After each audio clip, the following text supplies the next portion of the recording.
Hey, what's up, y'all? Give me a second. Facebook is hating on me again. Oh, they always are. They're hating on all of us right now. Yeah, normally it's easier to share through my phone and get all the group shares out, but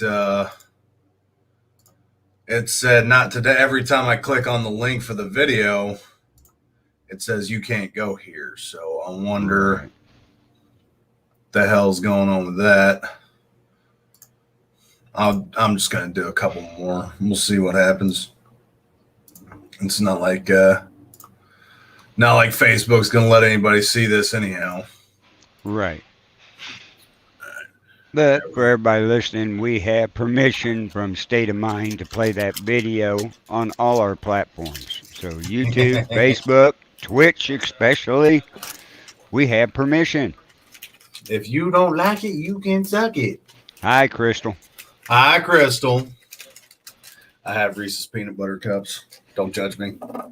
Hey, I won't judge you.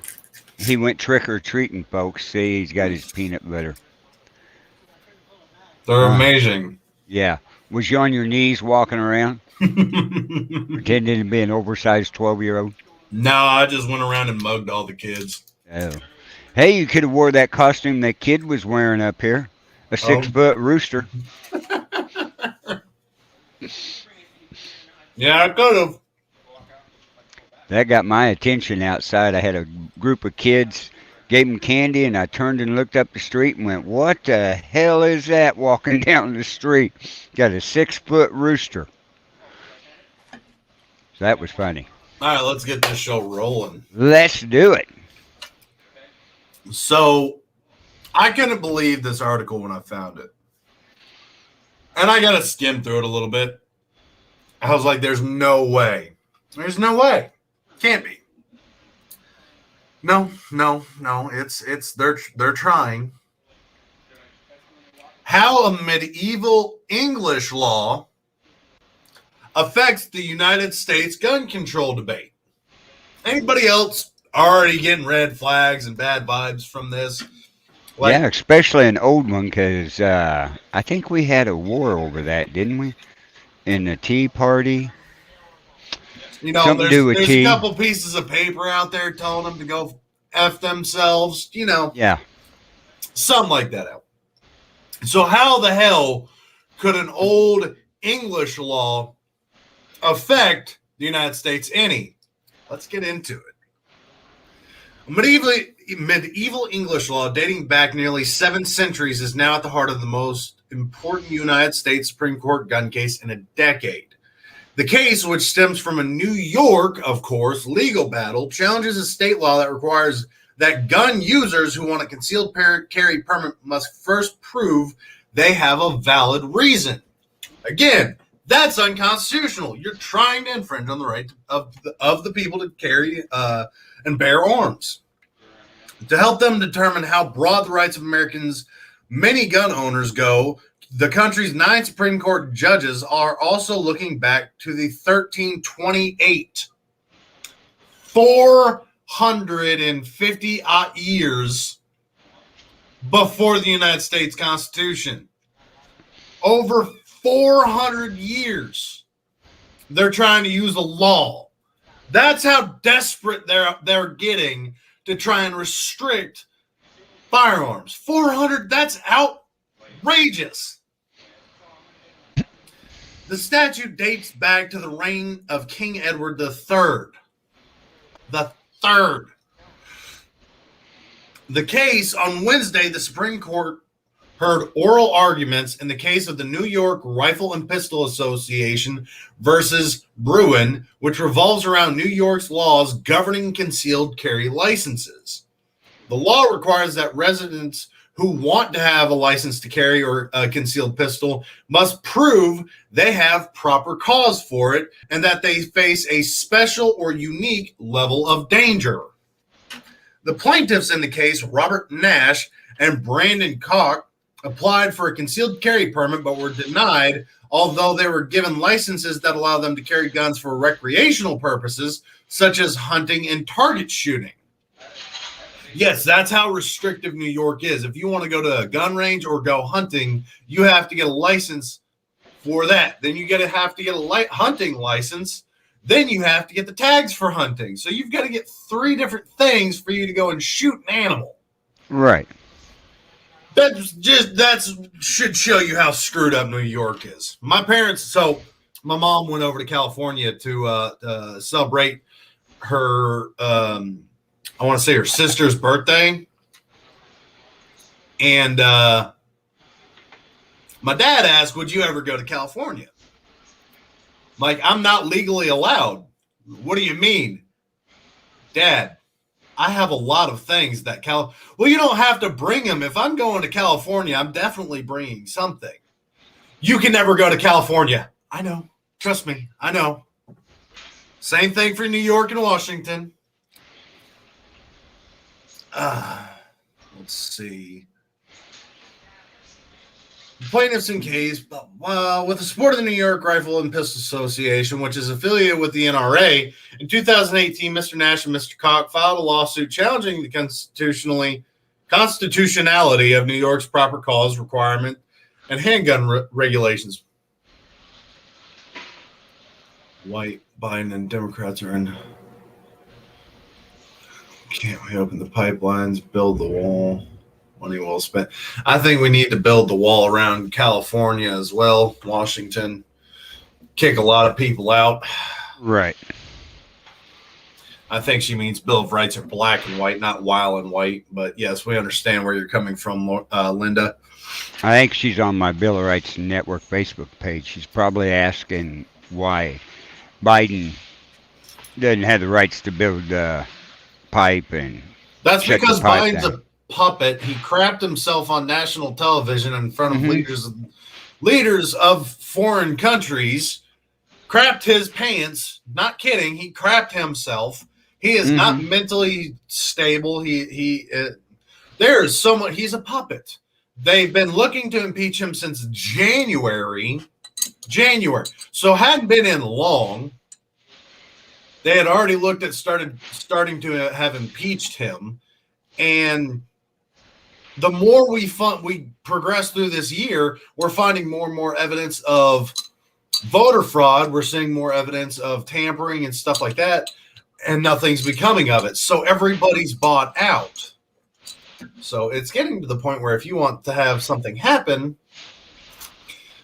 there's a reason we tell you to buy and train with firearms here. But their case was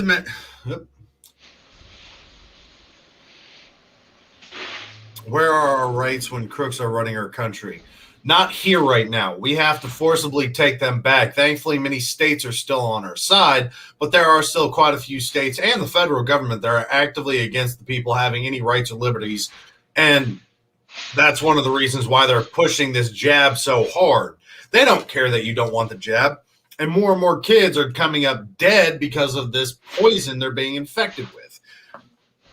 So, no, I will not be getting the jab. No, I will not be putting in my guns. You can stuck a fart out my butthole. Well, I was talking about, you see Denise's message down there? Did you see my message? I'll tell you what it's about. Okay. Remember our other old network? What one? The last one. Yeah. Where they did the mystery box? Yeah. During the deal? Where they had their comedy bash last night? Guess who won the mystery box? You did. No, Denise did. She won the mystery box. Holy crap. Yeah, I got messages from her. I got messages from Richie. That's hilarious. Yeah, I drove by there late last night. About 4 cars out there. Chris Mind, I want to know as well. She asks, I wonder what the real numbers for the deaths are from the coup versus death due to the vaccine. I agree. I want to know as well, but they're not going to show them. They're going to hide them. Not going to be that high once the truth comes out. But let's continue on. Let's go. Let's see. Where were we? Their case was dismissed by a federal court in New York, a decision that was affirmed by an appeals court. This, in turn, led the Supreme Court to hear the case. In a separate 2008 Supreme Court case that struck down struck down strict Washington, D.C. handgun laws, the late Justice Antonin Scalia argued that the Second Amendment to the United States Constitution codified a pre-existing right from England. He added, by the time the United States was founded in 1776, the right to have arms had become fundamental for English subjects. Some historians, however, have disagreed with that assessment, noting that by the late 1200s, English authorities had passed laws restricting the right to carry weapons while traveling in public to London. 500 years. 500 years now. Mm-hmm. So the United States Constitution was just a suggestion telling Britain to go to hell and that we're separating from them and becoming our own nation.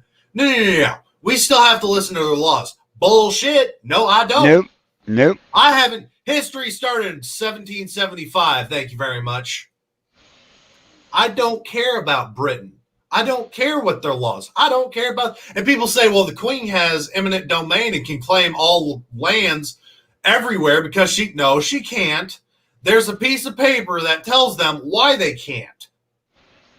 And there's a lot of still really aggressive, angry people across this country that'll tell them the same thing I'm telling them. Go to hell. That's why the blue coats are coming. Mm-hmm. The latter 1328 Statute of Northampton, which predates the first recorded use of a firearm in Europe by several decades, declared that nobody except the king's servants in his presence will do nor ride armed by night or day in fairs, markets, nor in part elsewhere. Got them looking into the studies for the past vaccine, like MMR, chickenpox, and they found some weird things. Yeah, wicked jester. I agree. There's some stuff in these vaccines that, yeah. Lawyers for New York, for their part, have written to the Supreme Court that from the Middle Ages onward, laws broadly restricted the public carrying of firearms and other deadly weapons. Sal Cornell, an American history professor of Fordham University, said he believes it is beyond ironic that United States gun advocates would look to England as the foundation of their view on gun rights. England was a hierarchy. Well, it's hierarchy society, and one of which the king has a monopoly of force and violence. Mr. Cornell told the BBC, I'm not sure how anyone could conclude that this was a society that nourishes this robust libertarian view of arms. It just doesn't make any sense whatsoever to any who really understand the complexity of English history, he added. Obviously, that doesn't include many people in the gun rights community or many people sitting on some courts in America. Gun rights advocates argue that the Statute of Northampton is being misinterpreted. In a brief for the Supreme Court attorney Paul Clement, who represents Mr. Nash, Mr. Koch, and New York Rifle and Pistol Association, wrote that the statute was only meant to control unusual weapons that would frighten the public. Stephen Holbrook, a firearms law litigator and author, told the BBC that he believes New York is really reaching and trying to find a precedent to restrict the right to bear arms based on Northampton. It was held to apply carrying arms in a way that terrified other people, not just carrying peacefully, Mr. Holbrook added. It just didn't say what New York urges the court it means. What could be the impact of this case? I still think this case needs to go to hell. Yep. The right to bear and carry arms is supposed to be uninfringed by anybody. Constitutional carry laws should not have had to be a thing. The fact that we have to go get licenses and permits for all this crap, the government likes to steal your rights and liberties away from you and then sell them back to you. But this case is just a shit show. Why are we looking into laws 400 or 500 years old that have absolutely no, and hell, even older than that, 800 years on some of these? Why are we pulling something from you're beating a dead horse with a stick, and this horse has been dead for you're beating bones at this point in time. But a Supreme Court ruling against New York in the case would have far-reaching implications for states that have similar restrictions on concealed carry licenses. 6 other states have requirements that gun owners show proper cause for such permits. During oral arguments on Wednesday, several justices signed a willingness to reverse or limit New York's proper cause requirements. Justice Brett Kavanaugh, for example, asked New York Solicitor General Barbara Underwood, "Why isn't it good enough to say I live in a violent area and I want to defend myself?" Mr. Holbrook said that he believes that it is likely that if the court rules against New York, these other states are going to have to revise their statutes to be in accord with the new case. "It's looking that way, but you never know," he said. "I think the court would simply cross out the requirements that an official has to determine a proper purpose or special need. All the other requirements would still be there, such as law-abiding training and things like that." Don't get me wrong.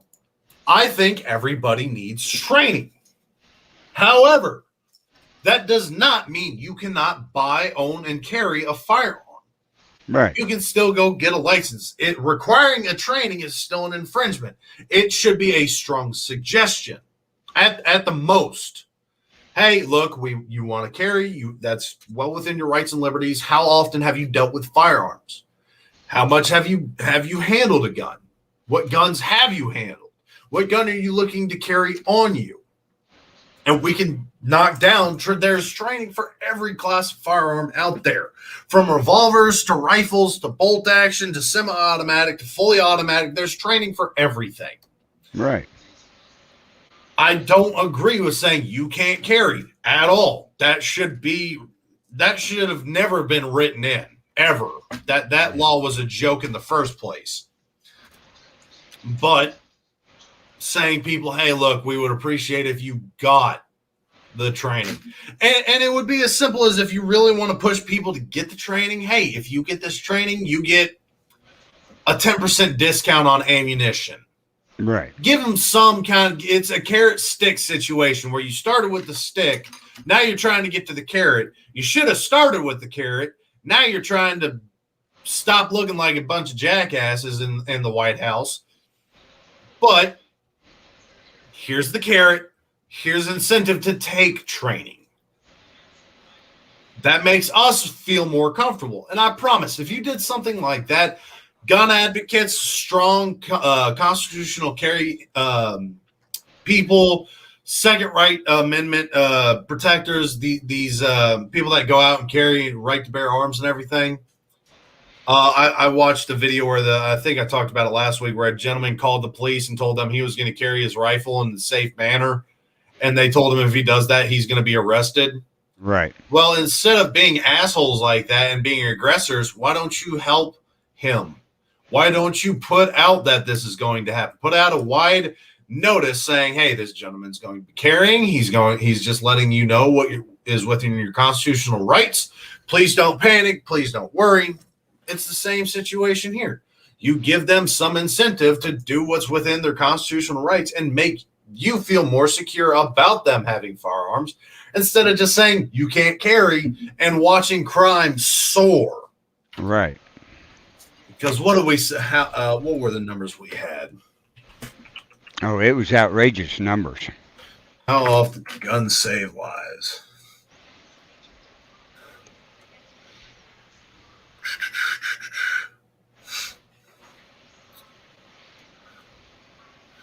$2.2 to 2.5 million defensive guns used annually, published in 1995 by criminologist Gary Kleck, coming to us from NPR.org.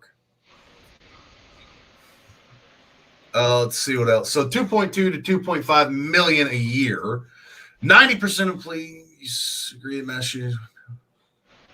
Nearly, and this is coming to us from USA Today from 2019. 90% of police agree that violence would be reduced greatly if citizens were armed. This was back before the police were being bought out and turning into this. Right. Yeah, so this is just 2 years ago that they're saying 90%. From fee.org, 400,000 life, 2.5 million crimes every year, 400,000. What was that? Where'd it go? No, I don't want to see your pop up. 400,000 life-threatening violent crimes are prevented every year. 60% of convicted felons admit they avoid committing crimes when they knew the victim was armed. 6,849 crimes deterred every day, every single day, because of firearms. Almost 7,000. And this is coming from fee.org. So plenty of articles. I just listed 3 different sources for you right there in the course of 30 seconds to a minute, showing how great carrying a firearm makes an impact on deterring violent crime. Right. Just saying. It's almost like I know what I'm doing here, Carl. Do you? It's amazing. Hey, we got to let the people know what's going on out there, because they're going to try, with a lot of things going on the news, they're going to be trying to get rid of our guns again and restricting more and more. And I think I told him, so we did reach, my coworker's dad's a lawyer, and he said with how left-leaning social media and everybody is right now, trying to sue YouTube is improbable because of how it's sitting. Right. So if you know a lawyer, let us know, because we want to have somebody with some brass. And this wasn't his specialty, so I'm not faulting him. It was his suggestion. I'm not going to fault him, but I'm looking for some brass that really wants to piss YouTube off. Right. So if you know anybody, please let me know. So, you want to talk about some more unconstitutional bullcrap going on, Carl? Hey, we might as well. Hey, okay. There's always something to talk about with what's going on in this country that is against the Constitution. Oh, yes. I mean, we don't have a day go by. Like what's on, I'm watching on the TV right up there. Of course, they got Bill Clinton up on the picture, repeating history. Yep. So you remember when they deemed gun and ammunition tax unconstitutional? Yeah. We talked about that a couple months ago. It hadn't been long, has it? No. Well, you want to take a guess as to who's playing stupid? Uh-oh. Chicago. Chicago is reinstating gun and ammunition tax after the court had already deemed it unconstitutional. That's right. The Cook County Board of Commissioners is reinstated its firearms and ammunition tax after it was struck down by the Illinois Supreme Court in October. During Thursday's Board of Commissioners meetings, members voted to approve an amendment to a previous ordinance dealing with how firearms and ammunition are taxed in order to comply with October 21st Illinois Supreme Court ruling. The October 21st opinion struck down the tax because it impeded on citizens' Second Amendment rights. However, Illinois Supreme Court Justice Mary Jane Theus said in a court's opinion that any tax on fundamental rights must establish the tax classification and substantially related to the object of the legislation. I'm 100% certain that there was a group of people that took a crap ton of tea and threw it in a harbor because of taxes. Yeah, I believe so. Kind of like the first story we did. Anybody out here, anybody want to get together with me? I'll buy the tannerite. I want to get a cheap boat or raft, something. I want to push a shit ton of tea into a lake, a pond, a river, an ocean, something. Get permissions. We'll do it legally. We'll go through the correct channels, everything. But I want to blow tea up in some body of water and start reminding people the hard way what happened a couple 100 years ago. Right. So if anybody wants to get with me and go do what's within our constitutional rights and remind everybody what their constitutional rights entail and why we decided to have so many problems years ago, let me know. I'm thinking about 200 at least. 200 people is a pretty good turnout. Yeah.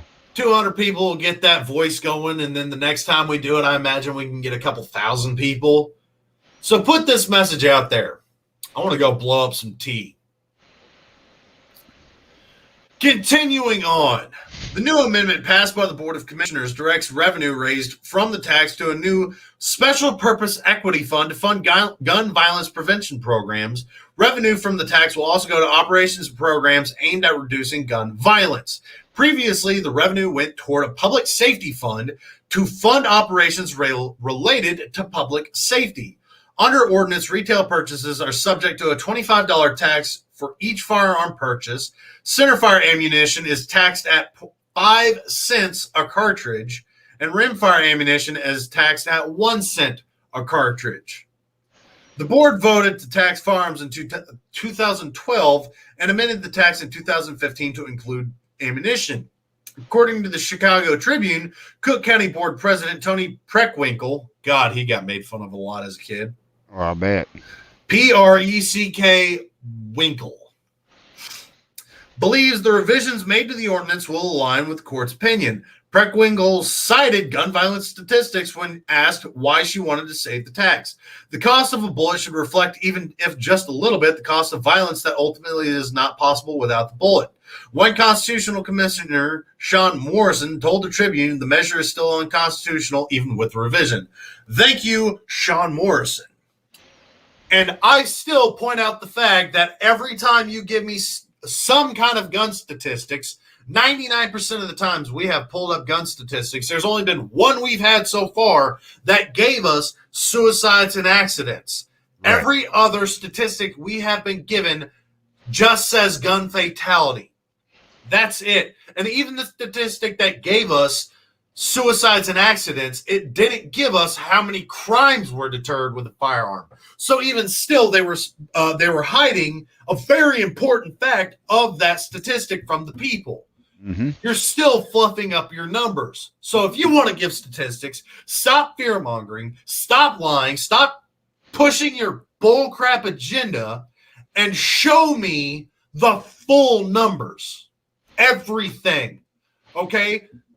This was a homicide. This was a murder. This was a suicide. This was a gun crime, violent crime deterred. This was an accident. This was an accidental discharge. This, whatever. Give me every single different statistic you have pulled. And then we can have a discussion. It's just like how people are pushing this jab on us. Instead of coming with facts and statistics and actual data analysis, they're coming with their feelings. They're getting butthurt and they're getting aggressive with us because we don't want to listen to them. They don't want to have a conversation. They want to have a confrontation and force it down our throat. I don't care. If you don't, it's just like what we tell you on this show. I will let anybody on here. I don't care what rights, beliefs, faith, what you have in your mind, as long as you remain respectful and we can have a conversation. But on that note, as soon as you become an asshole, Carl there is real good at pushing buttons. Right. I'm the only one that gets to be adamant on this show. It's my thing. And I keep him on a leash once in a while. Once in a while. But you see the headaches we as Second Amendment proud individuals have dealing with this crap. Thankfully, we live in states that are very pro 2A. But even with that, and on that note, that's not the one I want. He's bad at pushing buttons, folks. Yep. I have one from Missouri. Uh-oh. There it is. Even continuing on, even though we live in states that are pushing pro 2A stuff, Kansas City is having problems too, Carl. Yeah, I know that. Kansas City mayor decrees new Missouri state gun law. I don't know if you heard about this one yet, so we'll see. Hold on, let me catch up with these comments. I heard this has even got them looking into the studies for PAX Fest. Oh, yep, we're past that. All right, Kansas City Mayor Quentin Lucas is speaking out against a new Missouri law meant to protect the rights of the state's guns owners. He and a number of Missouri police, sheriffs, and prosecutors say the Second Amendment Preservation Act makes law enforcement think twice about cooperating with agencies like the FBI and Bureau of Alcohol, Tobacco, and Firearms to investigate crimes involving guns. Local law enforcement, and it should. It really should. You should really have to think, hey, if we're going to be getting in bed with some federal agency that is actively against the Second Amendment, do we really want them coming through our state and doing investigations into our guns? Do we really want that? It should, in all honesty, make you think twice. And it should go, okay, what are the pros and cons? Instead of just jumping straight into the bed and having a one-night stand with a federal agency, think about it. Okay, what do they provide? Can we deal with this in-house? Does it have to be escalated? Is he going across state lines? Is it a mass murder? Is it an accident? Is it a fluke? Was it self-defense? Was it a home invasion? Let's get the facts before we decide to call a federal agency in. It holds more accountability to people, especially the police, sheriffs, and all this. It makes them be more accountable and utilize the resources that they have blown money on. And yes, I say blown money on. The fact that police have Bearcats, and if you don't know what a Bearcat is, it's a giant armored vehicle with absolutely no use except for a riot. And even when we had Black Lives Matter and Antifa rioting, they didn't utilize them very much. They did utilize them here and there, but it wasn't in the amount that they actually have. No. If you've got this much money to help you, why do you think people want to defund the police? I don't think we should, but I think we should hold them accountable for what they're spending their money on. So with this, they have to do the work before they can call in somebody else to take over. You're now having to do your job, sweetheart. Get to work. But continuing on, local law enforcement agencies have long depended on the federal government for extra manpower, superior forensic technology, and stiffer penalties for those found guilty of serious crimes. Now representatives of this agency say the new statute leaves members of the Missouri law enforcement vulnerable to civil lawsuits and $50,000 fines for working with federal agencies. Good. If you're going to go and support a red flag law, you deserve to be just hammer screwed. Right. And red flag laws are the greatest unconstitutional event we have had in history, or recent history, I should say. Missouri's homicide rate is already nearly twice the national average, as Nora O'Donnell reports. Some Missouri law enforcement officials, especially in the southeast part of the state, have essentially stopped working with the federal counterparts for the fear of the law's possible consequences. Again, give me the full fact. How many of these were self-defense? How many of these were suicides? Give me everything. You're fear-mongering with this. O'Donnell's report will broadcast on the next edition of 60 Minutes. Yeah, I'm not giving you a free plug. So no, you should be afraid to work with a federal agency.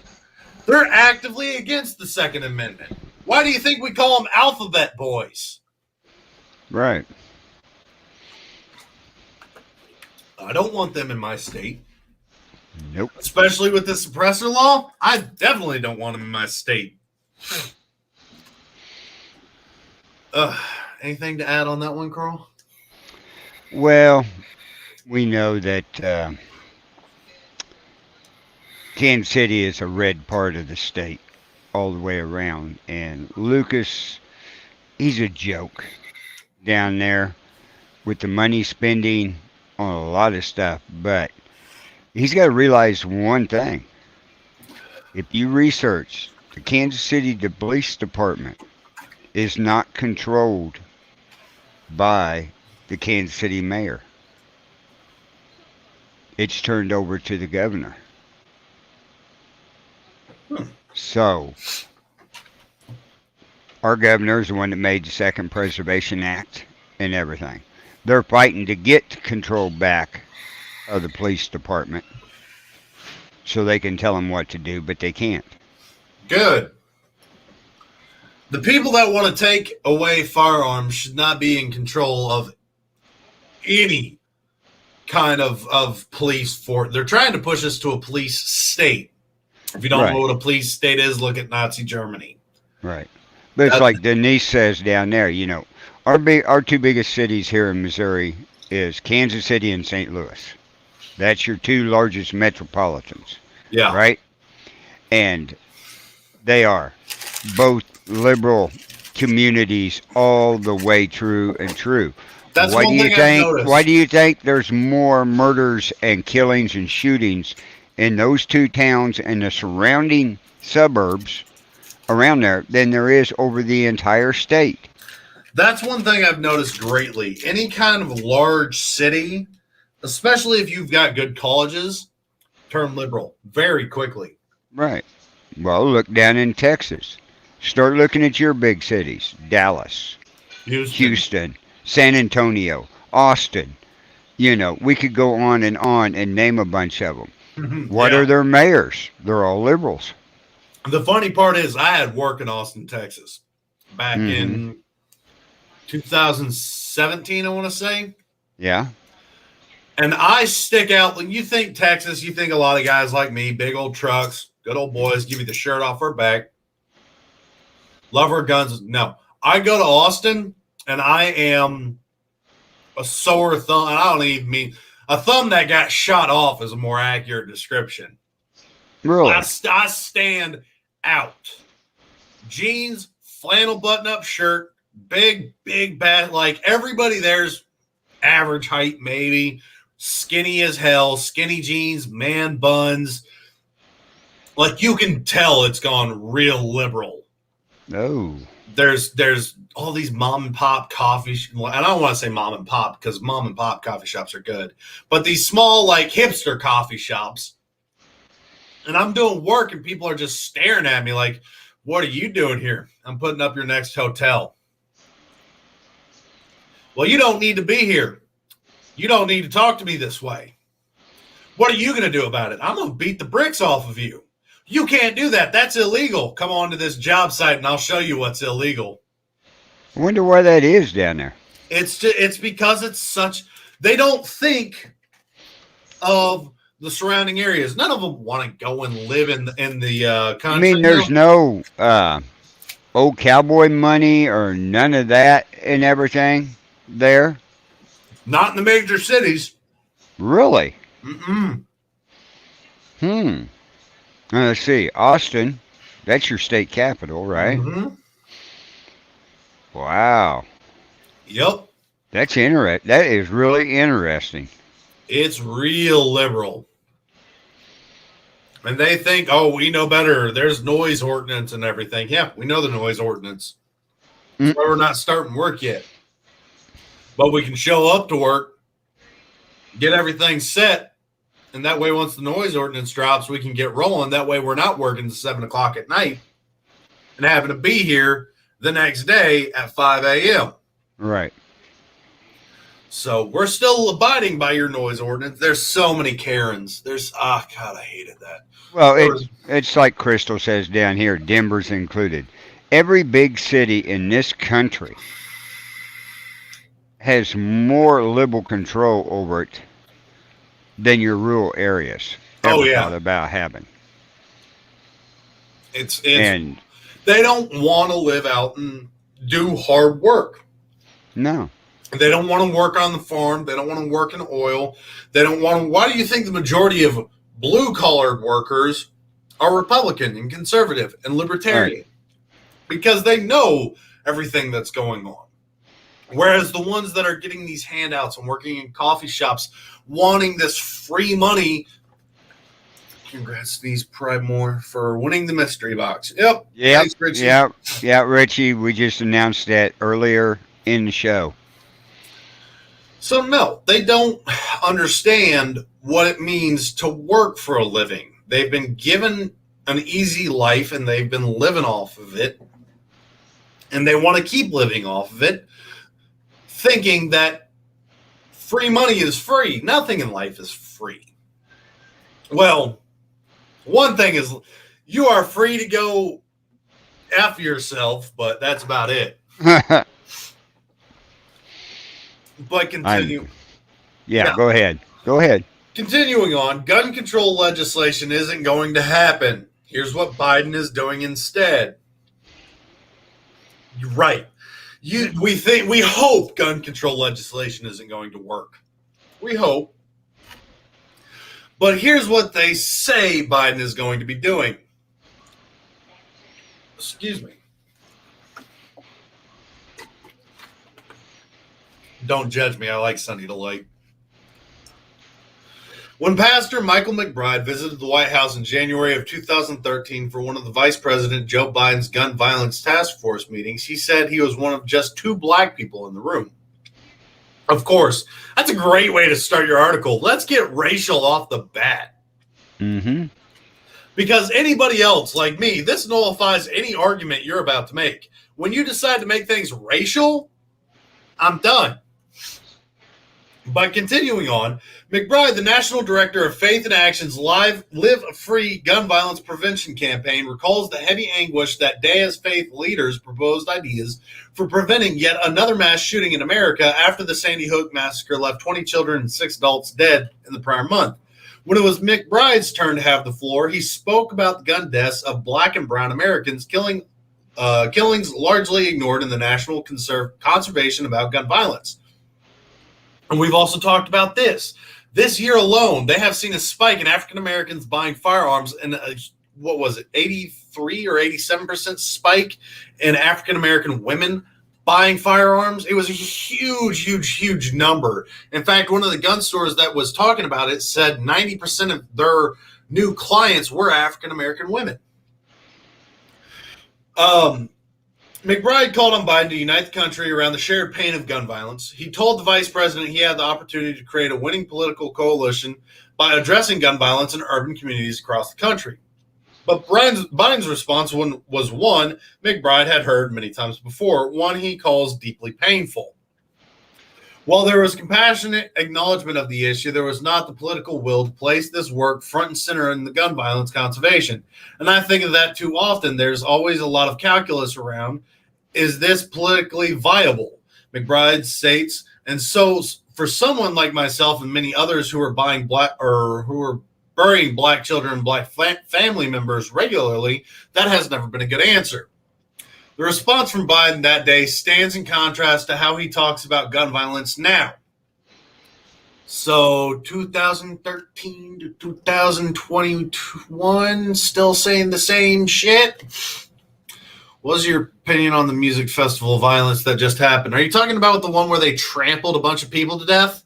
Yeah, down there in Houston. Yeah. Me and my roommate talked about this last night, and my thought about this is my faith in humanity is dying very quickly. Did you see the video on it? I have not.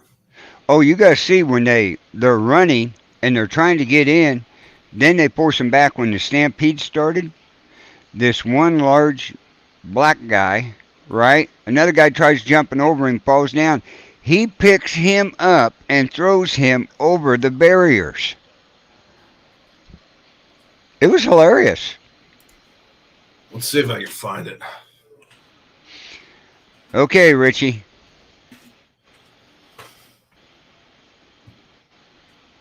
Dead Astroworld Festival. I imagine that's it. But let's get, where was I? So from 2013 to 2021, Biden has still continued to do nothing for the African American communities about their gun violence issues. So there you go. But yes, Bobby, my faith in humanity is dying. And funny that people bring this up. I went to church camp in high school, and I got trampled on twice. You did? Yep. I'm not fast, and they were trying to run in, and they kept tripping me up, and I just ate it, and they kept running over me. And you're a big boy. Probably why I didn't have anything broken, but a Christian camp, this is happening. So you really think my religion is so strong because of these situations? My faith in humanity is very, very minimal. People are all about themselves. We live in a narcissistic, self-centered society. We live in a microwave society. Nobody cares about anybody else, and they want it, and they want it now. So why do you think I'm a homebody? Why do you think I isolate myself?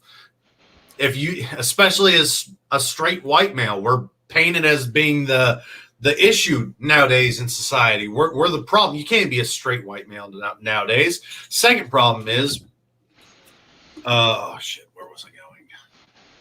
And you're right, Bobby. There's a lot of violence that could have been prevented. I agree, wholeheartedly. I agree. But yeah, I mean, oh, the other part, if as a male, if you speak out about your mental health problems, you're painted to be weaker and you're made fun of. So no, I don't care about anybody nowadays. I keep my group very, very small and limited. I do not hang out with a lot of people. I don't like going to bars and public places because who knows what's going to happen. Today's society is straight chaos. Whereas back 40, 50 years ago, you could have a problem and somebody would give you a hand. You know, look at farmers. Hell, we just had a case. There's very few stories that keep my faith with humanity. There was a farmer that got in an accident and broke the majority of his bones. His surrounding community came in with all their supplies and tractors, and they mowed his farm for him so he could continue to make money and keep his property. So well, that's just story like that up here last year at this time frame, right? The gentleman I deer hunt with outside of town. His brother had 600 acres up there, farmland. He was hauling a load of grain in the grain truck. Yeah.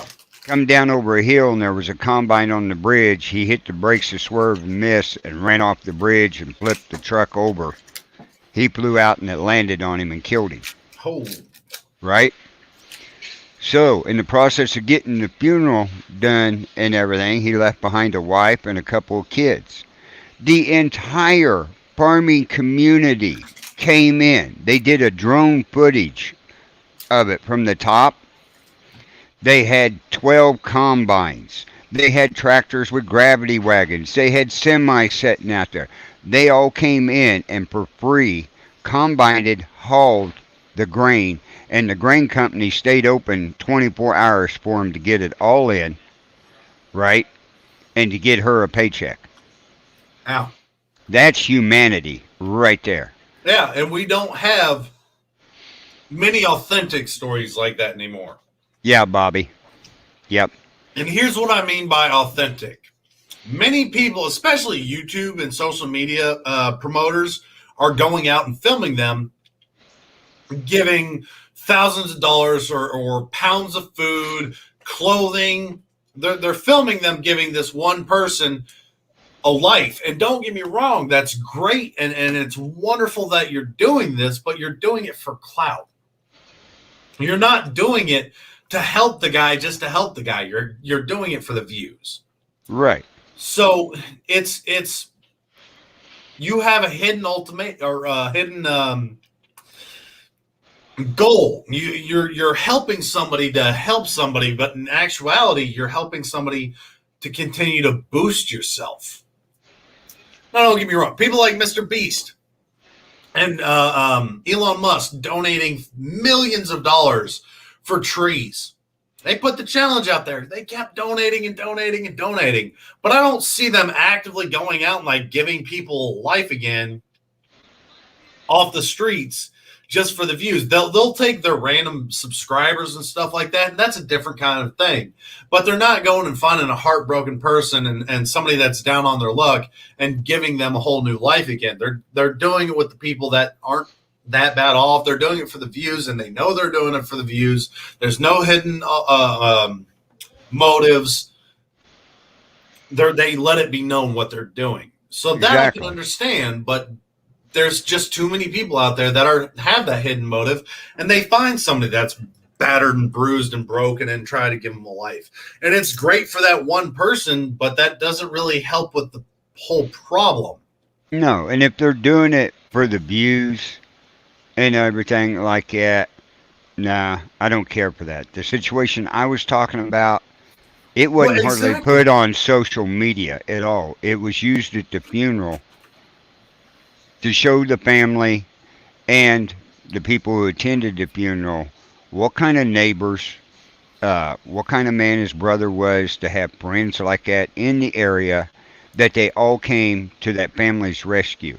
None of them wanted, they didn't even charge her for the diesel fuel or anything. All the farmers that had workers working for them, their hands, right? Yeah, They donated their time. They didn't get paid. Everybody donated.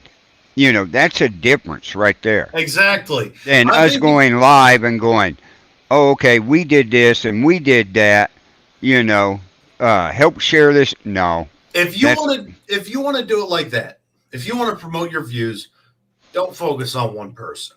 right. Go to a soup kitchen or donate.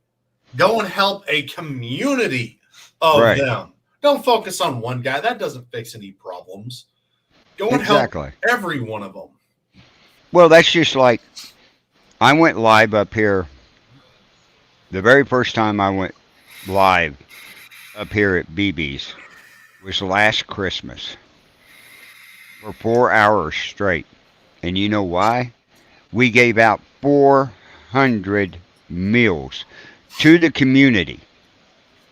Christmas dinners. That's before I became part of BB's up here.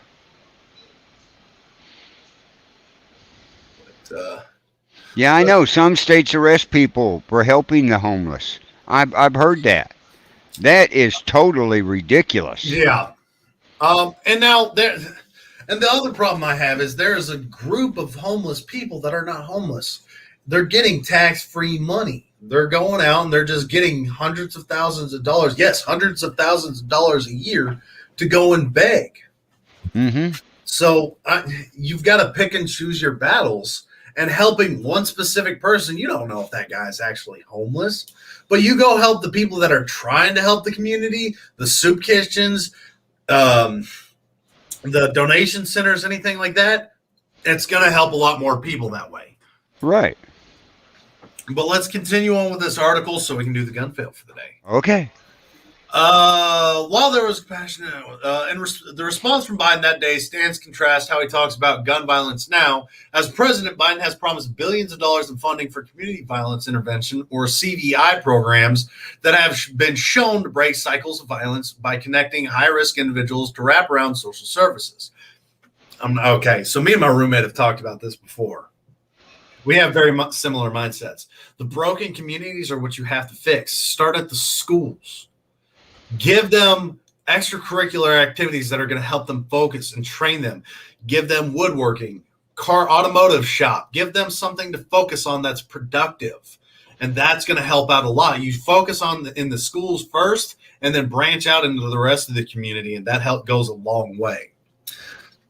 But this summer, the White House announced that a 15 jurisdiction CVI collaboration and group of mayors, law enforcement, CVI experts, and philanthropic leaders who are working over the next 18 months to improve their jurisdiction's infrastructure and add a body of evidence supporting these programs. The Department of Treasury and Education announced this summer that 2 buckets of American Rescue Plan funding, or $350 billion, and flexible state and local funding, and $122 billion. So we're at $472 billion could be used for CVI initiatives. States and local localities have committed at least $1 billion of the funding towards CVI so far. How do we have $471 billion floating around right now? You just said 350 billion, 122 billion, and at least 1 billion of that is going to the actual funding towards the CVI. Where the hell is the rest of that money going? That's $421 billion that we don't know about yet. Right. According to an estimate from the Clifford's Law Center to prevent gun violence, the numbers continue to grow. Biden proposed an additional $5 billion So we're at $426 billion so far, and CBI funding this spring in his Build Back Better agenda, an amount of money that was unattainable years ago, as activists like McBride failed to secure figures close to $600 million. McBride credits it's not necessary with some epiphany Biden has had, but with the grunt work of activists and government officials in particular. He pointed to the Fund Peace Coalition, a group of organizations looking to solve violence, which has worked closely with the White House Domestic Party Council to the construct of the CBI investment and the president's social spending plan. The White House has stayed in frequent contact with members of the coalition, McBride states, often holding meetings led by the DPC director, Susan Rice, Cedric Richmond, director of the White House of Public Engagement, and even sometimes Biden. But beyond committed personnel, there is a policy concept that McBride and others say could very well change the course of gun violence and the nation plagued by it. That's a long article. Yeah, how they made it racial, and we're still missing $426 billion. Oh, yeah, Bobby, I've seen that one. Restaurants can't even give leftover food out. Nope. But we can send it home with our employees. What they do with it at that point in time is their prerogative. That's it. But as far as taking it and handing it out to homeless, no, you can't do that. Now, we could get away with it in our smaller community, but we don't have homeless camping out here and there. No, they're going to the major cities so they can go and beg and get more money. Exactly. I tell you right now, if you ever found me homeless, I'm going up to a cave. I'll be homeless, but I won't be problem. And we won't be starving. Nope. Hey, you killed a deer off season. Dude, I live in a cave. Right. What? I live in a cave. There is no season for me. I'm killing this animal to survive. Well, you can't do that. Yeah, you can. Yeah, screw you. I'm hungry. You can't. It's in the Missouri Conservation. Well, Alaska actually arrested somebody about that a couple years back. Uh-oh. Oh. Okay. You good? Yeah, I'm good. Yeah, Alaska actually arrested a bushman. He was living off grid in caves, got caught. I want to say it was fishing for nourishment, was catching and keeping an off-season animal, and he didn't have a license. So they arrested him and took him to court for the fact that he didn't have all the licensing permits, which I think is ridiculous. If you're going to live off the land, dude, he's hungry. If he caught a fish, he's going to eat that fish. Right. If I catch a dolphin magically, wherever the hell I'm living, I'm eating that dolphin. It was tuna. Like, I'm hungry.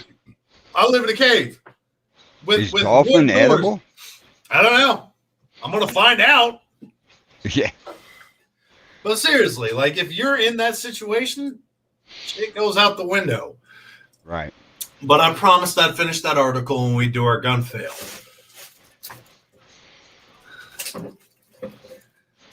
This gun fail gives me a headache. Well, let's see. But it's not a huge gun fail problem. What are you doing, shithead?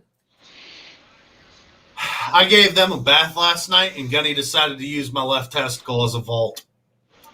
Oh yeah, I was not happy with them. I was in a lot of pain. I'll bet. But no, this gun fail. I'm just gonna show you. I can't use the audio because it's got music, but God, why?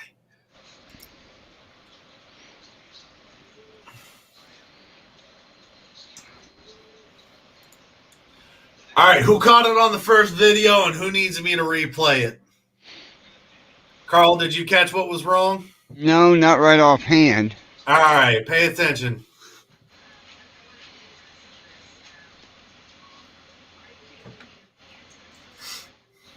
What's missing? How many parts are supposed to be to iron sights? That gives you a good hint.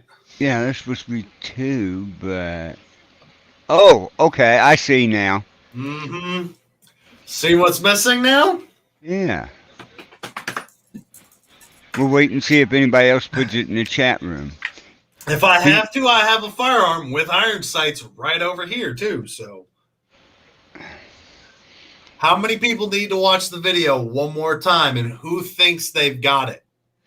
Come on. Somebody in there's got to let us know.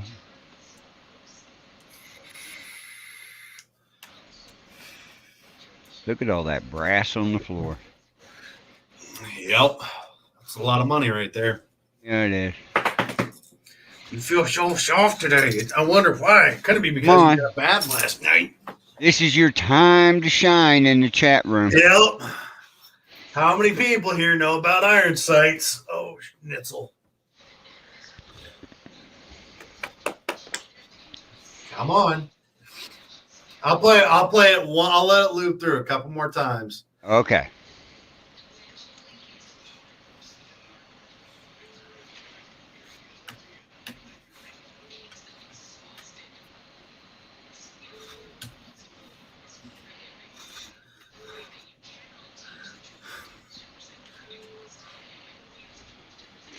Anybody catching it? Right, just hold it right there. Yep. We're gonna pause it right there. Somebody knows the answer.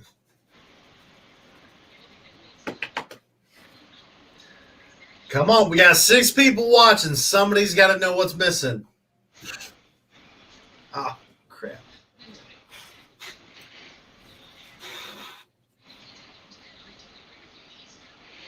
Come on, people. It's easy. Oh, yeah, this is an easy one. Why do you think this one gives me a headache? No, they're not really holding the gun wrong. No, not really. All right, let me go get for demonstration purposes. Go, buddy. Go. Oh, you can do it with your fingers. Go. Yeah, but I like pissing off Facebook. I know it. This is Facebook. This is for demonstration purposes only. Just a heads up. Right. This has iron sights on it, folks.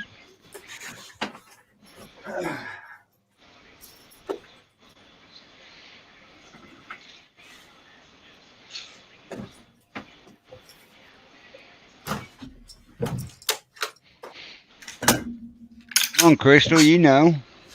Using the military. What's missing?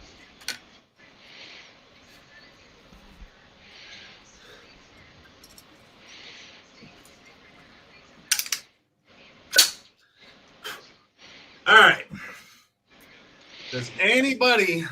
I'm going to enlarge you for a second. Now, does anybody see... Let me see if I can... There we go. Anybody see a difference in the iron sights that I have that he doesn't have?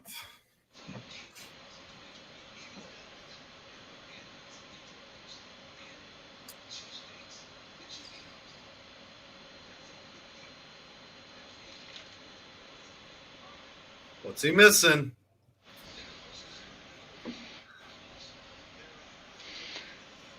I don't know how much more hint I can give them, man. I know.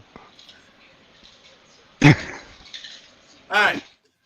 So since nobody knows, time for the explanation.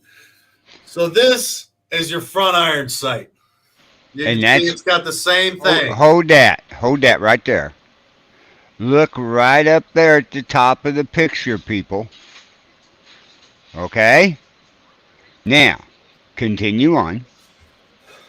So that's what you're looking at. You see this one right here? It's got 2 different settings. You have day and night. But this is what you're looking through and lining up.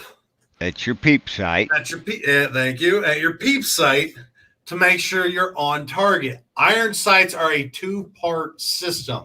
You have to have your front and rear iron sights in order, because you can look at the front sight all day long, and I could be on target in any angle I want to be in and not hit my target. Oh, yeah. Whereas from here, I have to be in line with that. I can angle all I want, and there's only certain angles that I'm going to be on target. So if you do not have your rear circle sight or your peep sight, your rear U channel, there's a lot of different iron sight manufactured. This is actually a square or a diamond sight. If you look, the night sight itself, Carl, can you bring me back up one more time? Yep. So if you look at the night sight or the day sight, this is the day. The smaller version is the day sight, if I remember right. It's a circle. Okay. But if I go to the night sight, which is a larger square, just make sure you can see the diamond shape. It's a diamond shape. So there are different styles of. Oh, that's your shotgun too, isn't it? Yeah, yes, it is. Yeah. Okay. But yeah, folks, if you can tell, he's not looking down any rear sight. And I got news for you. My face is not going to be down there where that shell is going to eject out either. No. That can burn. That was my first one until you said look closer, and I looked and went, oh. He's got an AR pistol. And yeah. He is up here. Even my AR pistol, I'm at least a little bit. Mm-hmm. But he is. It's like he doesn't have a arm brace on it at all. I'm wondering if he's got an adjustable stock and it's shoved all the way to the forward position. That's a possibility. We're looking at him from the rear side. That, and he's bent down, cocked. He's got his face right on there. So he's bracing with his shoulders, so he's trying to be more stable. And I think that's because you can look, this target doesn't look like it's been hit. I was wondering about that. I don't see any perforation whatsoever on this target. No. So I think he's trying to stabilize himself so he makes sure he's actually hitting his target.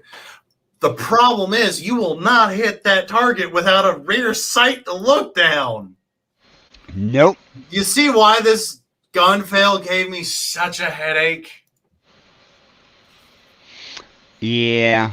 It's just a simple thing on there that a lot of our viewers, they're probably not used to open sights. They're used to scopes. Scopes, ACOGs, red dots, hollows. Yeah. They're more used to modern technology. Don't get me wrong; they're great. I like modern tech. They're beautiful. You grow up like I did. You had a 30-30 with open sights. But knowing how to utilize different sights is a very valuable skill. Yeah. Because if you get in a combat situation, you run out of ammo. The only thing available is an AK-47 with iron sights, and all you've ever ran is an ACOG scope. Do you know how to use those iron sights? Well, that's a question. Okay. When I joined the service in the late 70s, right, we went in and trained with an M16, open sights. I used an M4 with open sights. Did you? Okay.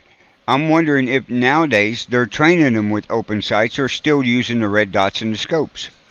For Marines, the most recent I have seen is they train with open sights, but they utilize, same with the Army if I remember right, but they utilize ACOG scopes. Crystal, you sent all them boys by themselves to the park. You better go with them. I know them boys. That's April's boys. Ooh. April and her husband are on a trip to Wisconsin. They're thinking about moving.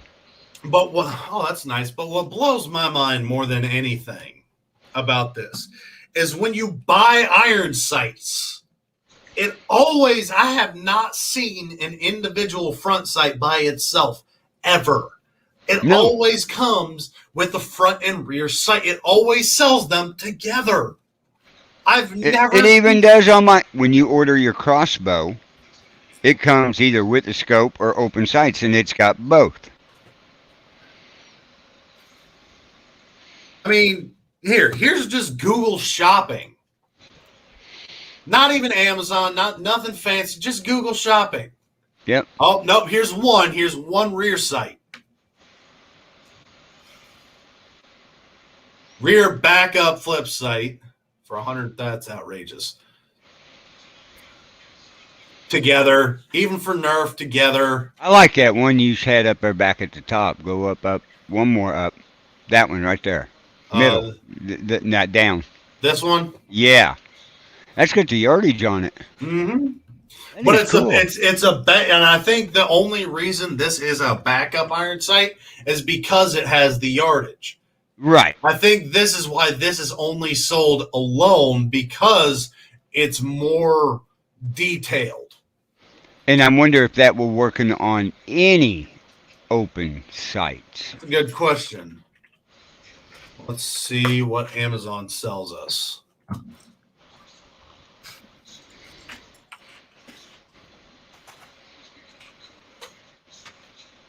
Iron sights. There's a rear one. Yep, there's a rear one. Again, it's alone. But I could show you that would not work on my 3030. So, And I got the rail for it to set on, but still, my iron sights is way down low on it. hey, look. One of what we found, I have found one front sight on its own. Right. No, that says flip up backup sight. It's a flip up. So iron sights are deemed as a backup sight now because the majority of people utilize hollows, red dots, scopes, and everything like that, Right. which is why a lot of people are actually going to this. It's a backup iron sight set at a 45-degree angle. So you mount it to the top rail, but it's offset so you can actually rotate. You can rotate your gun. So if I had a scope right now, ACOG, or let's say I had a hollow, batteries died. Oh crap! I don't have my dot anymore. Rotate to the side. I still have iron sights. Oh, really? I actually have that on 2 or 3 of my guns. See, that would not work on my crossbow. No. You know why? Why? Okay. When you shoot a crossbow, you got to shoot it level because your bolt goes straight out. If you tilt it, it goes arches to the left or right, depending on how you tilt it. Oh, that's interesting. Well, it's just like anything. Yeah, true. But the benefit of the 45, they're a backup sight for that reason, and they're Right. very, very beneficial to run. Right there on your where you got it all the way to the right, where it's showing it on the Picatinny rail. Yeah, right here. It shows you that. Yep. Look at that. That is cool, though. Really, that could come in handy. It does. I like to run. I've got them on a couple of different firearms, especially my close combat styled firearms. I wanted to have basically a backup sight in case a battery did die. Would that work on your AR pistol? Yeah. Cool. I don't know if I put so the 2 pistols. I think I only have the ACOG scope and the normal upright iron sights. Right. And I wanted them just for that purpose because Right. that's what they were going to be used Well, for. you put And it I don't on have- your. I don't have. Would you put one on your 338? No. No. That's Why not? Because that's a reach out and touch somebody kind of gun. Hey, there's your open sights. Reach out and touch them. Personal. But the 50 Beowulf has them. And I want to say one of my 5.56 has them because both of those have a battery powered sight on top. So this again is if you run something with batteries, this still lets you continue your fight later on. And in fact, they actually have just the 45-degree pieces. So if you want to get the mount for the iron sights, you can get upright iron sights like this, and then get the 45-degree rail to have it offset. That way, if your battery dies and it's an apocalypse type situation, you can't get batteries easily anymore. You pop off your old sight, you pop off the 45. Yeah, there's a good picture of it right there. Yeah, but you can take off the rails and put your iron sights back on top and continue on. That is neat. That's why I like them a lot. They're pretty handy to have. I bet that'd be fun sighting in. Better have your sandbags real handy to lay it on its sight so you can sight it in on those open sights. So, yeah, you can get Picatinny rails just like this. They hand tighten on, nice, easy. I'd recommend the hand tights, not the tool tights, unless your AR has and the grip itself has the extra storage. You can break these off, take off your iron sights, and mount them onto your gun, and you're good to go. Right. More you know. That's right. All right, let's continue on. Go right Let's talk about some fishing. Oh, what kind of fishing? Yeah. Angler decided he was going to have a bad day. He reeled in a gun wrapped in plastic, weighted with a rock near Fort DeSoto. A gun with a rock. Yeah, that's That's not good. No, it's not. A couple weeks ago, a man fishing in Fort DeSoto Park and Tierra Verde thought he hooked onto a big one, but as he fought to reel in his catch, Christopher Sacco realized this was not a fish at all. At first, he saw what looked like a plastic bag filled with water, and then he saw the handgun. Here is a photo of that firearm. Oh, wow. You can imagine what this was used in. Yeah. Revolver-style pistol, it's not a style, it's a revolver. Why do you keep using styled? It's a revolver. Yeah. Oh, how hard is it just to say revolver? It's real hard for him. It's not a semi-automatic styled. It's a semi-automatic. It's a revolver. But revolver-styled pistol was wrapped in a plastic bag and tied to a rock, possibly to weigh it down, because it's already not a couple pounds. A gun just drops. I'm like, you got to be kidding me, bro. Sacco said to his friend, I said, bro, we got a gun. He was like, no, we don't. And I used a couple of cuss words, and I was like, yeah, we do. So he walks over, and he's like, you ain't lying. Sacco posted a photo of the firearm on the Tampa Bay Fishing Club Facebook group, and it has since gone viral. Sacco called the Pinellas County Sheriff's Office, and deputies bagged the revolver into evidence. The gun's information has been entered into the state national crime database, and there's an investigation, but the Sheriff's Office has denied any comments. I'll be back in a second. Okay. Ladies and gentlemen, if you ever go fishing, diving, snorkeling, anything like that, and you come across a firearm like this gentleman did, please do not think, oh, free gun. Don't. I'm going to warn you right here, right now. Gun is most likely used in a violent crime, has been abandoned for specific reasons.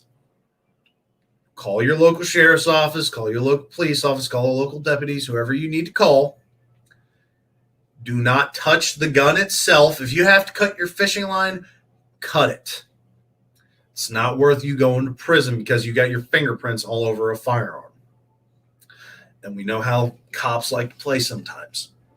So please, if you do see something like this, handle it respectfully, carefully.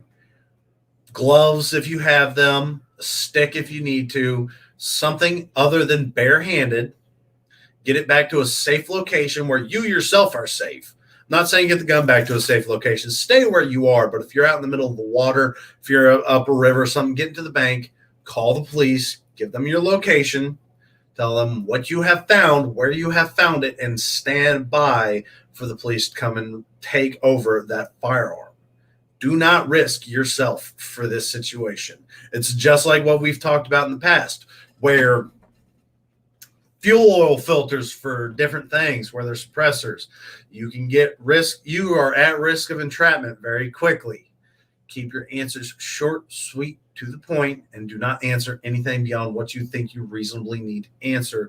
If anything beyond that is asked, get a lawyer immediately. Tell them the basics. Hey, look, I was out fishing, diving, swimming. I found this firearm, brought it to the side. I used a stick, a fishing hook. I used line. I did not touch it. Or if you did, I touched it here. Remember exactly where you touched it and tell them I touched here and here, brought it to the side, called y'all immediately. I want to report this. Give them possession of it. Go on about your day. Plain, simple, short, sweet, to the point. Moving on. Charleston, South Carolina. We actually have a lot of different states today. Usually it's Missouri and Texas, or New York and California. A gun store owner was accidentally shot and killed an employee earlier this week. Deputies arrived at Coastal Firearms on Tuesday to find Stefan, I think that's a typo, Margan, I'm going to say that's Morgan, 36-year-old with a gunshot wound to the lower face. He died shortly after officers made it to the scene. Coastal Firearms owner John Whitley told officers he accidentally shot Morgan. Nope, it's in there twice. Margan. I'm going to keep saying Morgan. After mistaking his personal handgun for a BB gun. The handgun was taken by officers following the incident. A witness told deputies he saw the two men having a normal conversation. Then he heard a firearm discharged. He said he saw Morgan fall to the ground bleeding. This situation could have been avoided if you just follow the basic rules of handgun or of firearms.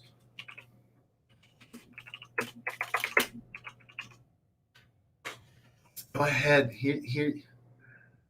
Where is it? Is this the one I want? Kind of.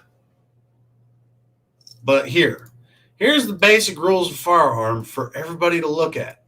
I'm going to keep this up for a little bit as I talk. Every firearm, as if it were loaded. Look at the issues we have police shooting children. They're playing with BB guns, pellet guns, Nerf guns, stuff like that. Some of these toy guns look horribly, horribly realistic. Make sure you know what you have in your hands every time. We've even discussed on the show before that you can use a BB gun or a pellet gun or an airsoft gun to train with for how realistic these guns can get. If you need in-home training, you want to be more comfortable, but you don't want to risk shooting somebody or someone or something, you can use an airsoft gun in order to do so. The problem is you still should treat especially a store owner. You think this gentleman would have the better thought behind it. Why do you have 6 rules? All weapons is if they're loaded, never put your finger on the trigger until it's loaded, never point the muzzle of the gun at anything you don't intend to shoot, always know your target and what's behind it, understand the consequences of shooting your firearm unlawfully, and never mix alcohol with firearms, never handle a weapon while intoxicated. I like that one a little more. So these are your basic rules. This one's a little more in depth. But number 5 I have a problem with. It should be understand the consequences of shooting your firearm, not unlawfully. It should be lawfully or unlawfully.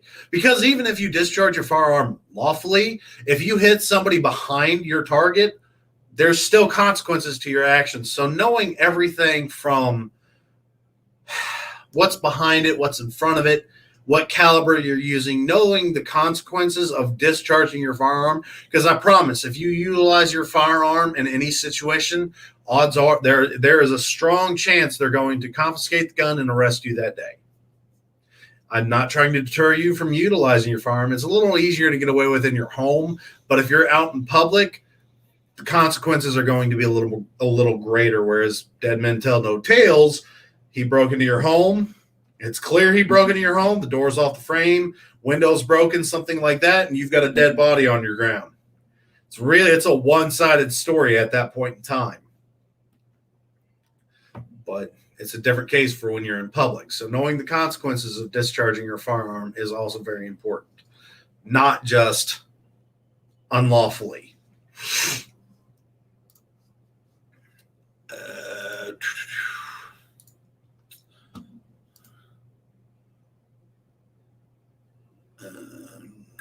We've already used that. We've talked about the iron sights.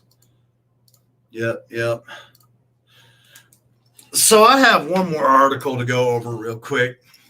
I wish Carl was still here because he usually keeps things going a little better.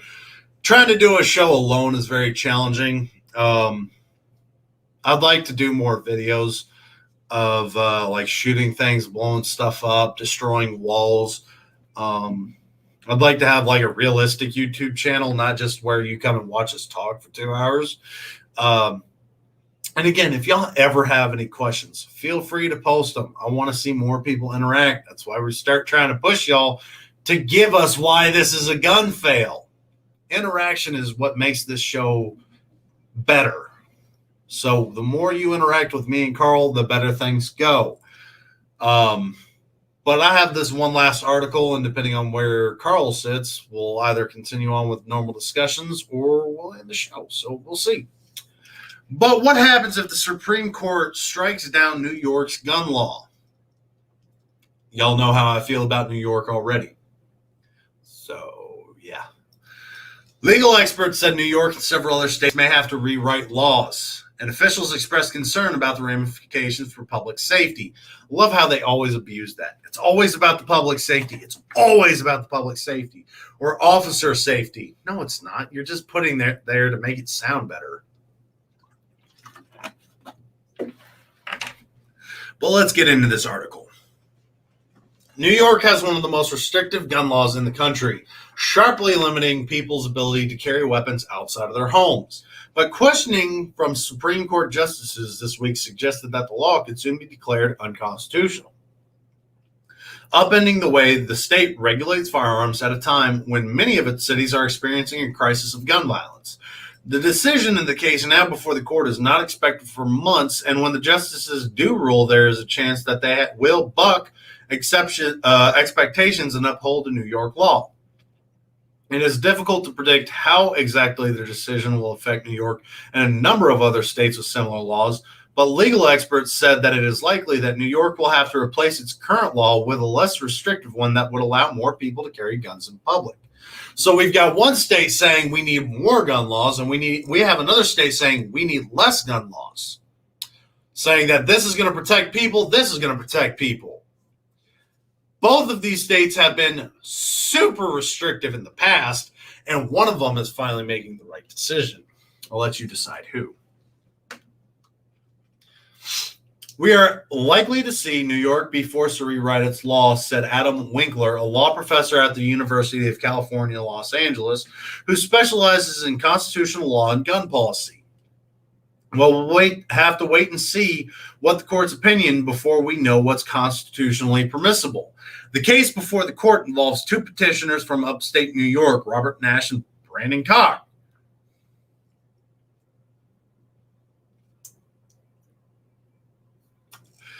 Pretty sure this was another article. Okay, but we'll see. I'm not going to keep reading that. It's the same people. I'm not paying for no. But we do have a little bit of time left. Unfortunately, Carl's disappeared on me again. So I'll leave a couple minutes to ask questions. So if you have any questions, comments, concerns, bitches, gripes, rights, last alibis for me, now's your time. Otherwise, I'm going to have to wrap the show up early. This is going to be a regular thing, people. I want more questions because we've only had a few people come in and ask certain questions, and they've been few and far between.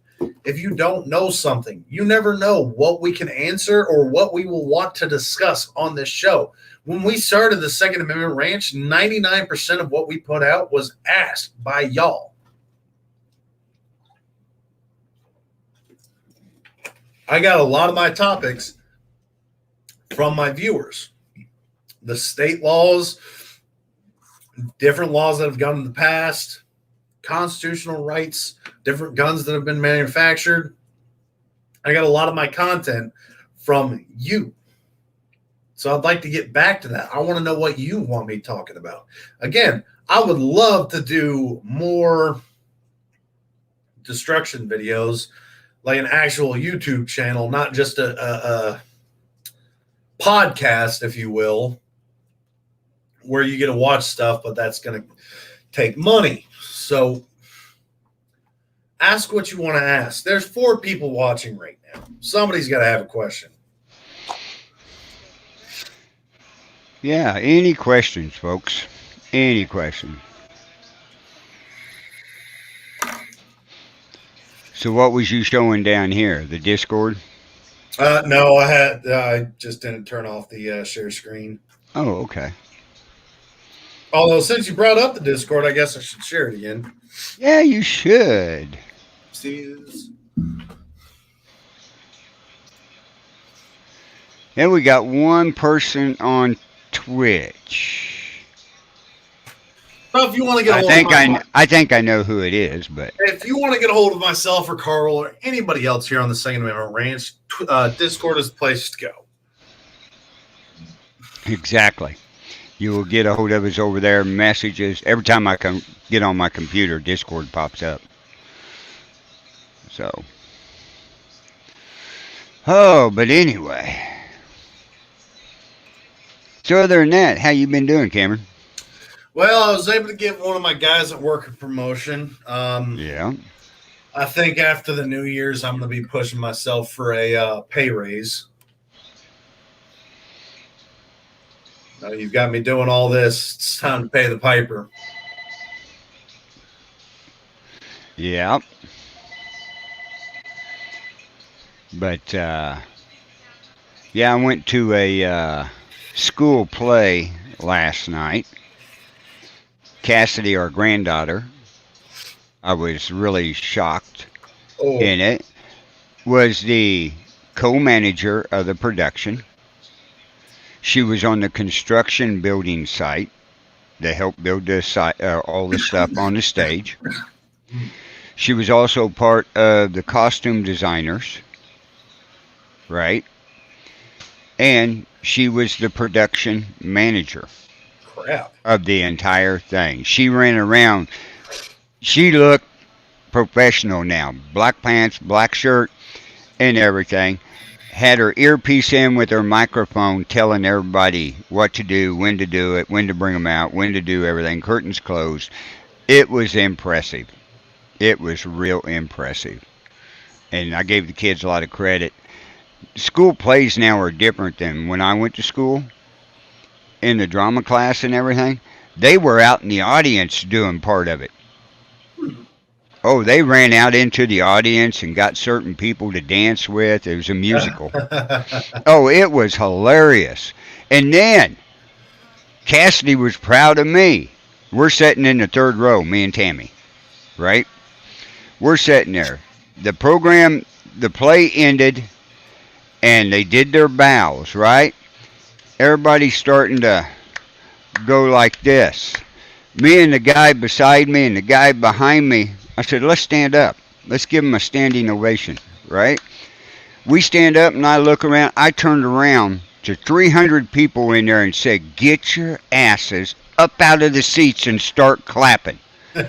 They started getting up and me and these 2 other guys are just clapping like crazy, right? And there, I got the entire room to stand up and give him a standing ovation. But it took somebody in the audience to do it. Yeah. I'm like, are you scared? You know how bad I wanted to say, are you all Democrats? Oh. But I didn't. I was in a school atmosphere. But Cassidy seen me out there. Of course, I had a Second Amendment Ranch hat on. I had a camouflage shirt on. right? And I'm standing up clapping, telling everybody to get up. And I turned around, and Cassidy's sitting there going like this up on stage. Yeah. Oh, Christine just heard me tell the story. When the kids got done with the play last night, right? They're up on the stage and they take their bow. Okay? I had an older gentleman behind me and a younger guy sitting here, veteran, sitting beside me. We started clapping. I look at him. Let's stand up for these kids. Support our kids. So we stood up. We're clapping. I turned around. Everybody's clapping. They're still seated. I turned around to the entire audience and went, get up. Give them an ovation. Standing ovation. They started getting up little by little. Cassidy's up on the stage because she's the manager and production manager of the entire show, right? She's going like this. And I mean, it made me feel good. We walked outside, and this is how well the kids appreciate everything, right? Cassidy was one of the very first ones against the wall. So I'm talking to her. Her co-manager, she introduces to me. And I went, and what language was that you just talked in? She goes, oh, I'm from Poland. Oh. A foreign exchange, little blonde-haired, from Poland, right, was the co-manager. But all those kids, when I talked to them and Cassidy raised her hand and went like this, as me and Tammy walked by, all the kids started applauding me for standing up. Even two of them come out and said, thank you. They've been doing this for 3 days. That's the only standing ovation they got. And I went, I will be here next year because Cassidy will be a senior. I'll be to every musical. And if I got to get up on that stage and get people to stand up, I will. Go for asses and Clint, damn you! Hey, if we don't support our young kids now and get them to understand and what's going on in this country, it's going to get super bad real quick. Exactly. You have to start. I wish my school and my parents would have started me younger. I didn't start getting political and really pro 2A until I was in the Navy, and then it just hit. I can't explain it. It just came over me like a wave. I was like, all right, what's going on in politics? What's going on with my gun rights? What's going on with this and this and this? I wish I would have started, and I can understand. My dad doesn't really like guns.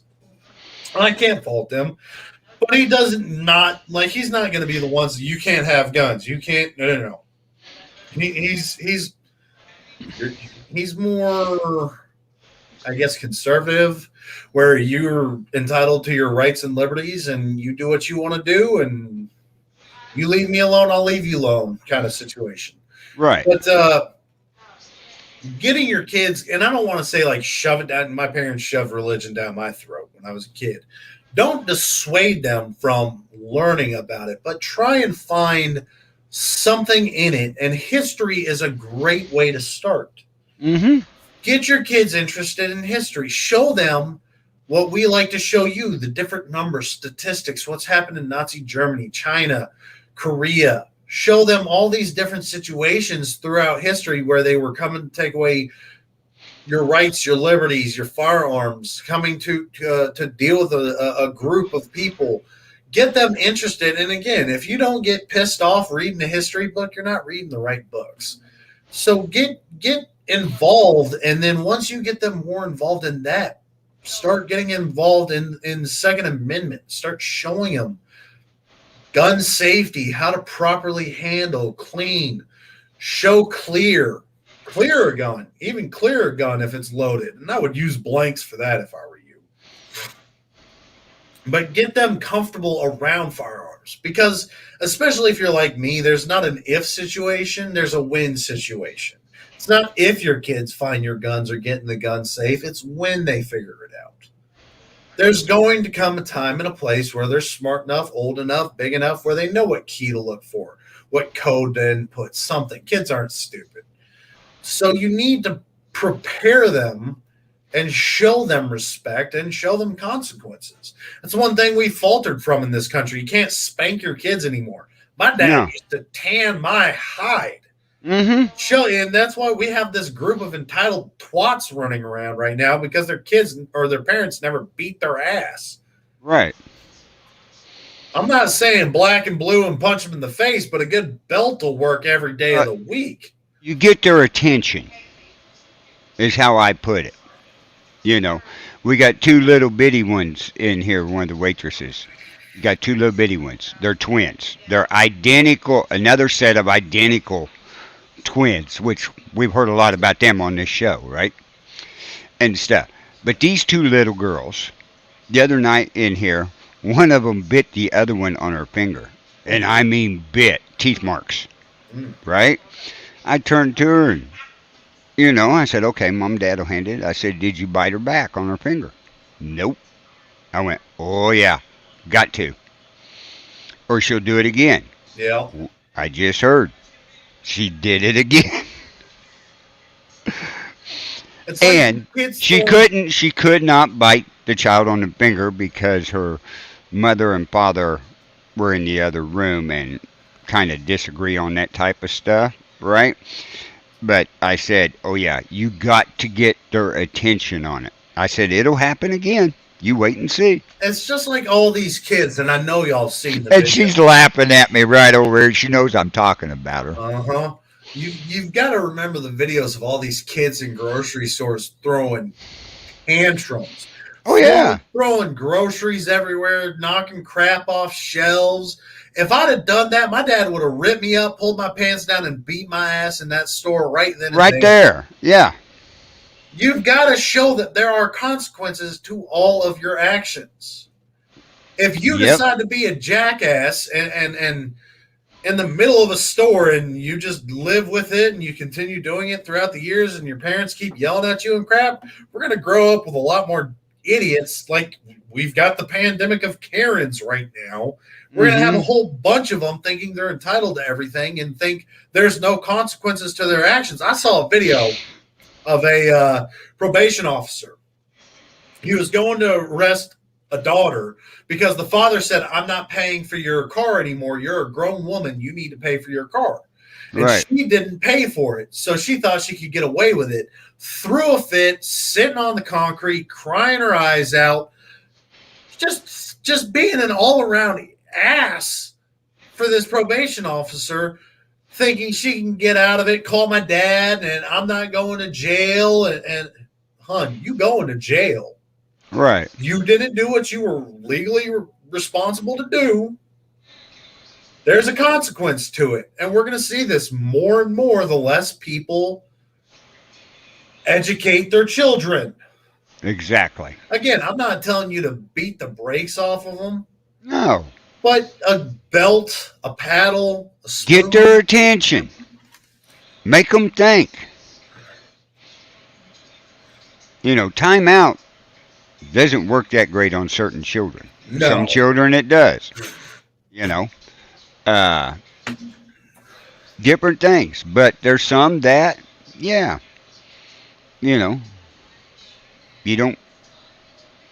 don't spoil the child. No. Because all that does is cause you problems when they become a teenager and you get more white than I got in my beard.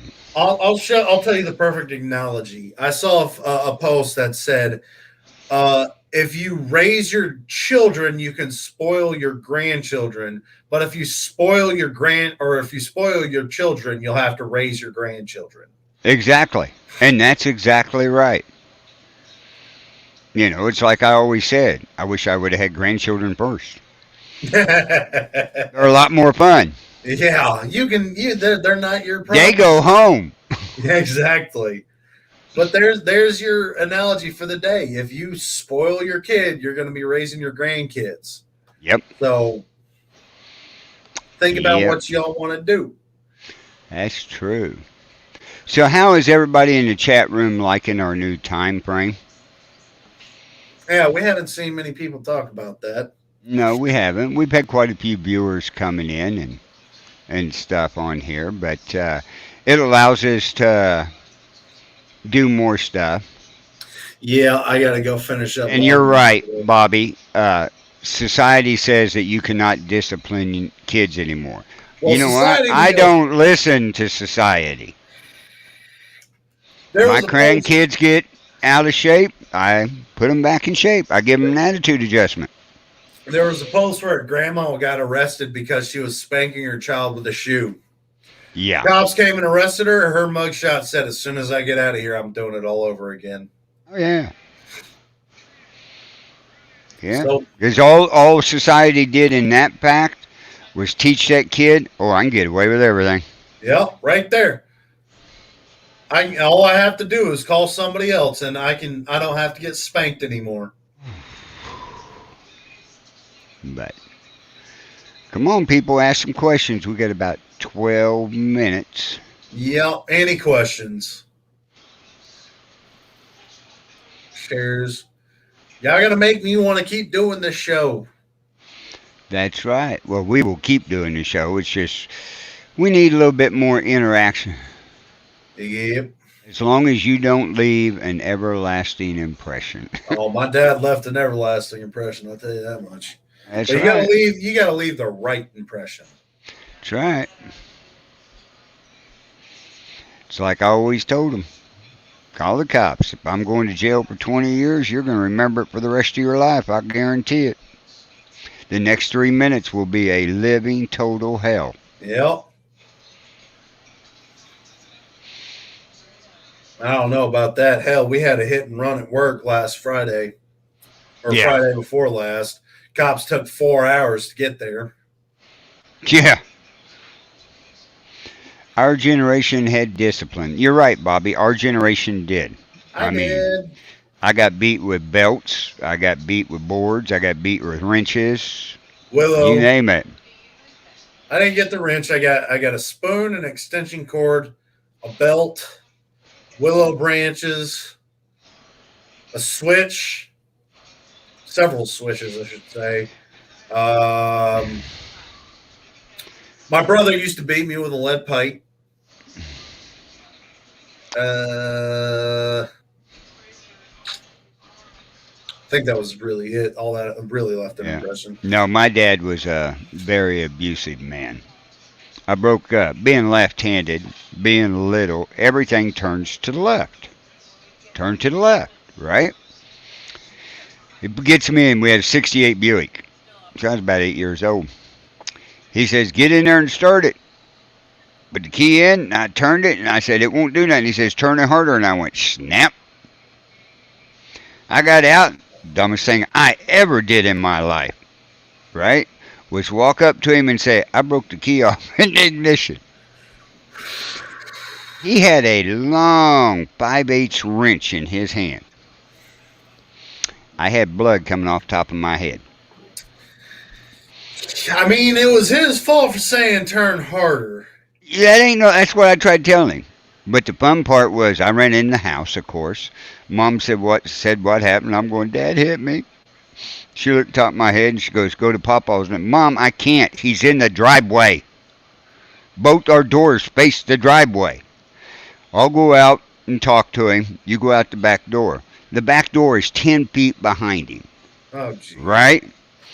She goes out and starts yelling at him. Well, that gets Dad riled up at her. He don't pay attention. I opened that screen door up real good, took 2 steps off, and man, I was like lightning. Hit through the field, which the field was 3-4 foot tall, old grass and everything. I had a path. I hit that path, run down to Papa's house, go in there. He looks at me and sees the blood on the side of my face, goes, what happened? I said, Dad hit me with a wrench. Come on. I thought he was going to take me to the doctor. He throws me in the pickup and takes off and pulls in our driveway. I went, oh crap, he's taking me back to get killed. Nope, he said stay in the truck. He walked up to Dad and real nicely told him, if you ever do that again, you'll be 6 foot underground. So that was... It stopped him for a while until I was about 13, and he was working on a tractor and needed help. Told me to hand him a wrench, and I handed him a wrench. He did something, hid his, and I was standing there and he turned around and he clocked me with that wrench. I thought he broke my jaw. Seen stars. Well, when I hit the ground down there and was looking, you talk about divine intervention, right? That 2x4 was glowing. And I mean, it was glowing. It was about 3 foot long. I picked it up. He's bent down. I got behind him, tapped him on the shoulder, and when he turned around, I broke that 2x4 over top of his head. He laid there bleeding. I said, took the broken part of it, stuck it down by his throat, and said, "You ever lay a hand on me again, I'll kill you." Sounds like that ended the beatings. So that's my life story on discipline. Sounds like a fun chat. That's why my kids, I very seldom have to raise a hand to them. And Bobby goes, "I got a leather saddle bottom or a wooden spoon." Yeah, that leather saddle will do it. So will that bottom spoon. Yeah. So will a ruler with holes in it. Yeah. Anyway, we're coming up to about the end of the show. Yeah, I got nothing else, Carl. You? I ain't got nothing else. All right. Well, hopefully next week we get a little more interaction. We will. And Facebook pulls its head out of his ass and lets me share appropriately. But we look forward to seeing you same time next week, same place. If y'all have any problems, questions, comments, concerns, you have the Discord. If you need to get a hold of myself or Carl directly, that's how you do so. We look forward to seeing you all again next week here on the Second Amendment Ranch. Me and Carl look forward to seeing you again on Tuesday at 5 p.m. for Paranormal Nation Radio, Not So Normal. Be sure to check out A People's Voice and HCX Renegade Radio with TDC and Simple Man. Right. Is that it? That's it for right now. And be sure to check out Thing Network. Carl's got us in a couple other networks right now with some stuff. So yeah, the Things Network is going with the Paranormal Nation Radio. After I get done with this show, I got to have a meeting with them on StreamYard. Can inform a few of them how to use StreamYard. Fun. Oh yes, never a dull moment. No, but be sure to check them out and see how we progress with them over the next upcoming weeks. Again, we look forward to seeing you again next week. As always, I'm Cameron. And I'm Carl. And this is the Second Amendment Ranch. Y'all have a good night.